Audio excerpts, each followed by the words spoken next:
What's up guys, welcome back to the channel. My name's Josh. Today we're going to be talking about Haunted Mansion, not The Haunted Mansion from 2003 with Eddie Murphy. I've never seen that and I don't really plan to be honest. This movie is based on the Disney ride of the same name.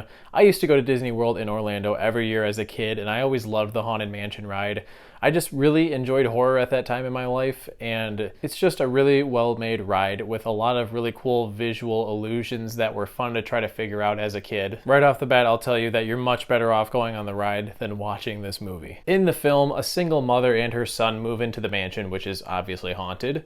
An astrophysicist turned paranormal guide named Ben, played by Lakeith Stanfield, is summoned to the property. He's joined by a few others, namely a psychic played by Tiffany Haddish, a priest played by Owen Wilson, and a college professor played by Danny DeVito. What bugged me most of all while I was watching this is that it really isn't the kind of family fun sort of gateway horror movie that I was expecting it to be. Sure, there are some references to the ride, even some specific scares that are pulled straight from it, but it does really lack in atmosphere. Like when you're on the ride, the mansion feels like a character in and of itself with the sound design, the creaking, all of those things, the visual trickery. Here it just feels like your average oversized manor with some of the gimmicks that we know from the amusement park. I was never once scared or even really creeped out for that matter while watching this. Granted, I didn't really expect to be because again, it's rated PG-13. It's geared towards a younger audience, but they could have done some things to make it a little bit creepier. The designs of the ghosts are also really uninspired. Jared Leto plays the big bad here, and it's probably one of the worst roles I've seen him play, maybe even worse than Suicide Squad. Another big problem that I had is that this movie is surprisingly bleak at times, going for thematic undertones of grief and loneliness. Now, normally I'd praise a movie for giving its characters depth, but here it just comes off as boring and unnecessary, and these themes are delivered through dialogue that is just plain bad.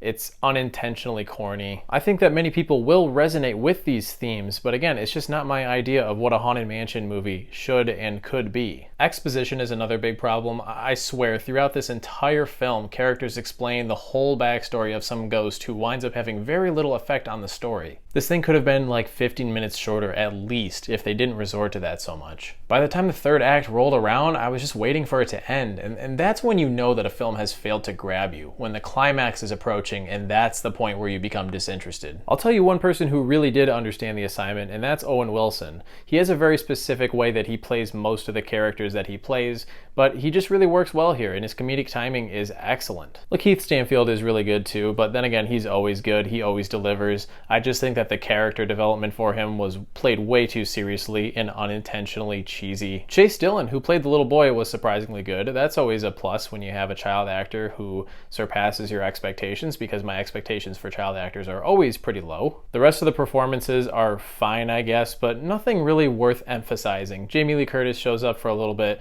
Her character feels totally wasted and unnecessary. It's just such a shame that there's nothing in this movie that really stands out as memorable. In a few weeks, I feel like I'm going to have forgotten pretty much everything about the story. This is Disney on cruise control, spewing out mediocrity and squandering some serious potential for a genuinely fun gateway horror comedy that the entire family could enjoy. I'm not going to sit here and tell you that I had super high expectations for this, but it just could have been more fun. What happened to the fun movies that used to come out? We just don't get that much anymore. Everything's got to be bogged down by heaviness and seriousness. I was enjoying this the most when I was laughing at Owen Wilson and Danny DeVito, but other than that, there's not much that I can take away from this. So I'm gonna give Haunted Mansion 2 out of 5 stars. I don't really recommend you check this out unless you just really love the ride, but then again, I love the ride and also didn't care for the film. There are so many better films out right now that if you're going to be selective about which ones you spend your money on, I'd suggest looking elsewhere. So there you have it, guys. Those are my thoughts on Haunted Mansion. Be sure to join me in the comments and let me know what you think of it.